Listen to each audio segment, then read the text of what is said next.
I spent 8 years building that company. I was the one who stayed until midnight, the one who fixed every crisis, the one who knew every client by their first name. I thought my loyalty meant something. I thought my boss, Arthur, saw me as his successor. I was wrong. The realization didn't come in a boardroom or a formal meeting. It happened on a rainy Tuesday evening when I went back to the office to grab my umbrella. I heard voices coming from Arthur's office. The door was slightly ajar. "He's too expensive," Arthur was saying. "His salary is cutting into our year-end bonuses. We need to find a way to let him go without a payout. Something that looks like gross negligence." I stood there in the dark hallway, my heart pounding against my ribs. He wasn't just planning to fire me. He was planning to destroy me. To ruin my reputation so we could save a few bucks on a severance package. I didn't confront him. I didn't make a sound. I just turned around and walked back out into the rain.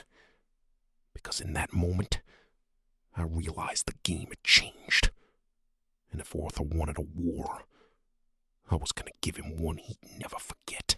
I spent the next 3 weeks being the perfect employee. I smiled, I took on extra work, and I documented everything. Every late-night email Arthur sent, every corner he'd ever cut, every unethical shortcut he'd forced me to take.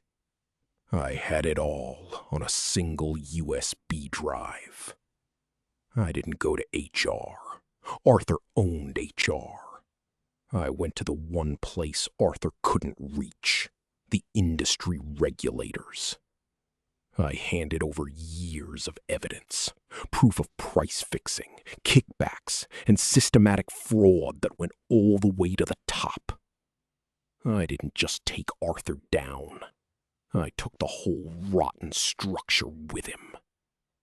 The morning the feds walked into the office, Arthur looked at me with a face full of confusion and rage.